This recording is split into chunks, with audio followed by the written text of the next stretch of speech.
Aujourd'hui à Québec, il y a une grosse tempête de neige, ce qui a fait que j'ai pas eu d'école. Donc je me suis dit que ce serait le moment parfait pour pouvoir vous parler d'un autre côté de moi. Depuis que je suis tout petit, je suis un immense fan de l'animation de Disney et de Pixar. Par exemple, j'ai Dumbo, Ratatouille, Pocahontas 1 et 2, L'Université des monstres, Le Livre de la jungle, Hercule, La Petite Sirène, Alice au Pays des merveilles, Wall-E, Une vie de bestiole, Les Aristochats, Trouver Nemo, Winnie the Pooh, Atlantis, L'étrange Noël de Monsieur Jack, Cendrillon, Mary Poppins, Aladdin, Les 101 Dalmatiens, Sans dessus dessous, Robin des Bois, Merlin l'Enchanteur, La Belle au Bois dormant, Pete's Dragon, Les Incroyables, Peter Pan, Le Bossu de Notre-Dame, Monster Inc. Et Tarzan. Pour moi, Walt Disney, c'est tout simplement un des plus grands génies créatifs que la Terre ait pu porter. Et aujourd'hui, je vais vous parler d'un de ces films à cause duquel tous les films d'animation existent, Blanche-Neige et les Sept Nains. Pour moi, ce film-là, c'est un des plus grands symboles de créativité et d'innovation qui existent. Parce qu'en 1935, quand le film a été créé, les ordinateurs n'existaient pas encore. Donc, pour faire son film, Disney a dû se creuser la tête et inventer toutes les différentes techniques et procédés qui sont encore utilisés aujourd'hui pour faire des films d'animation. Par exemple, si on prend les effets sonores, il y a une scène au début du film où est-ce que Blanche-Neige chante la chanson I'm Wishing. Si vous l'avez pas vu, je l'ai mis dans la barre de description. Dans cette scène-là, on la voit chanter au-dessus d'un puits, et quand elle chante, il y a un effet d'écho dans le puits. Et comme les logiciels d'effets sonores n'existaient pas encore, Disney a vraiment dû chercher une solution pour pouvoir créer cet effet-là. Donc, ce qui est arrivé, c'est qu'un jour, une de ses assistantes est revenue de la salle de bain des femmes en disant à quel point elle trouvait ça drôle que sa voix résonne partout dans la pièce. Donc, Disney a eu l'idée d'enregistrer la chanson, de prendre son équipement et son équipe, d'aller dans la salle de bain des femmes, de faire jouer la chanson et d'enregistrer en même temps l'écho que la salle produisait. Quand il est venu le temps de choisir ses animateurs, Disney s'est entouré d'une équipe qui est maintenant légendaire dans le milieu de l'animation et qui venait tous de milieux différents. Par exemple, celui qui dessinait Blanche-Neige, c'est celui qui dessinait Betty Boop, et celui qui dessinait La Méchante Reine, c'est celui qui a dessiné Goofy dans les différents courts-métrages d'animation de Disney. Par la suite, ils ont voulu faire des tests pour voir comment il allait se prendre pour créer des personnages humains et réalistes,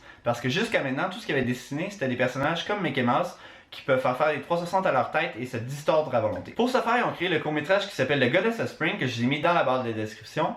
Et ce qui est intéressant à voir avec ce court-métrage-là, c'est qu'ils sont presque là, mais qu'il en manque encore un peu, parce que quand la déesse bouge, on dirait que ses mouvements sont pas totalement humains, puis on dirait qu'elle a comme pas d'os. Vous irez voir, c'est super drôle à voir. Pour contrer ce problème-là, Walt a inventé une autre de ses techniques qui est encore utilisée aujourd'hui en animation, qui est d'engager des acteurs professionnels pour jouer certaines scènes du film.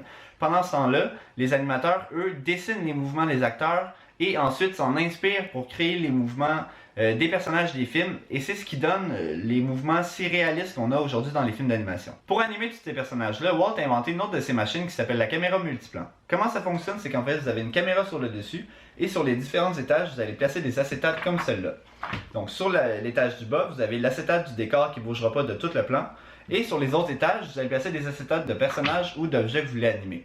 Et comment il fonctionnait, c'est qu'il faisait comme un stop motion.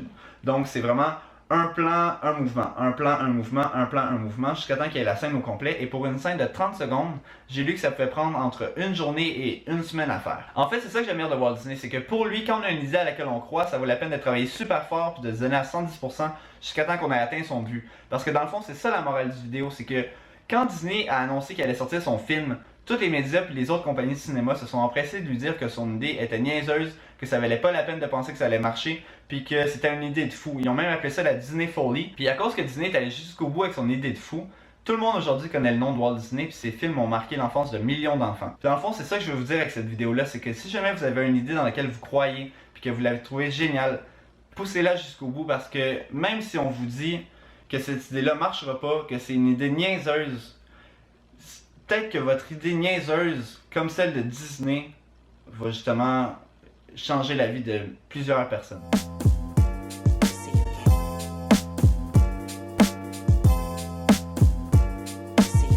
So thanks for coming. And again, I'm sorry I can't be there with you personally for this occasion.